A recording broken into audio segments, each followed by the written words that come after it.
நற்கருணையிலே ஆண்டவர் நமக்கு இந்த 3 காரியங்களை நினைவுபடுத்துகிறார். 1, இயேசுவை காண்பது, ஜீசஸ் எக்ஸ்பீரியன்ஸ். 2, இயேசுவை தொடுவது, touching Jesus are allowing Jesus to touch me. 3வது, இயேசுவை அடுத்தவருக்கு கொடுப்பது. இது 3ம் இணையும் பொழுது அது நற்கருணையாக மாறுகிறது. இதில் ஏதாவது ஒன்று இல்லைனாலும் அங்கே என்ன இல்லை? நற்கருணை இல்லை. இது எங்கே பார்க்கலாம்? 12 ஆண்டுகள் இரத்தப்போக்கினால் வேதனைப்பட்ட அந்த பெண் முதல்ல அவ இயேசு அனுபவம் பெறுகிறாள். அவ சொல்றா, இயேசு தான் கடவுள்னு நான் நம்புறேன், அவர் தொட்டாவே எனக்கு சுகம் கிடைக்கும் சொன்னால. தொட்டாவே போதும். ஒருவேளை தொட முடியலன்னா என்ன பண்ணுவேன்? நான் ஆடையின் ஒரு நுனியாவது தொடுவேன். என்ன நம்பிக்கை பாருங்க. அவள் வீட்டிலேருந்து வரும்போதே அந்த நினைப்போடு தான் வரா. நம்ம திருப்பலிக்கு வரும்போது அது மாதிரியா வரும்?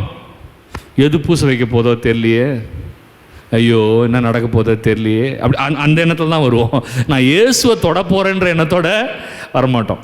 2வது, வந்ததுக்கப்புறம் கூட்டம் ஜாஸ்தி, இயேசுவை தொட்டுட்டா சுகம் கிடைத்து விட்டது. இயேசு கேட்குறாரு, என்னை யார் தொட்டது? கவனிச்சிங்களா? நற்கருணை ரொம்ப முக்கியம். அது என்னை யார் தொட்டது? எல்லாரும் தான் நற்கருணையை தொடுறீங்க. ஆனால் இயேசு தெளிவாக கேட்பார், யாரோ ஒருத்தர் தான் என்னை நம்பிக்கையோட தொட்டாங்க, எல்லாரும் தொட மாட்டாங்க. நற்கருணை வாங்கினவங்களாம் இயேசுவை நம்பிக்கையோட தொடுறது கிடையாது.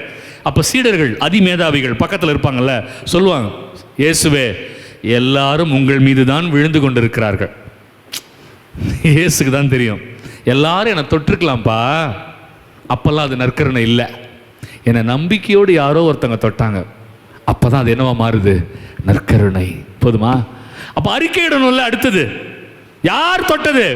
பொண்ணு வந்து நிற்கிறா, ஐயா நானே தொட்டேன். இயேசுவை அறிக்கையிடுகிறாள். இயேசுவை கண்டுகொள்ளுதல், அதான் இயேசு அனுபவம். 2வது என்ன பண்ணணும்? இயேசுவை பற்றிக்கொள்ளுதல், இயேசுவை தொடுதல். 3வது, இயேசுவை அறிக்கையிடுதல். ஆண்டவரே நான் உன்னை காணும்படி செய்தருளும். ஆண்டவரே நான் உங்களை தொடணும்ப்பா, நீங்க என்ன தொடணும். இயேசுவே நான் உங்களை அறிக்கையிடணும். வெறும் வாயளவில் அல்ல, என் வாழ்க்கை அளவில் நான் அறிக்கையிடணும். வாயால் அறிக்கையிடுவது அது நற்செய்தி கிடையாது, வாழ்க்கையால் அறிக்கையிடுவது தான் நற்செய்தி.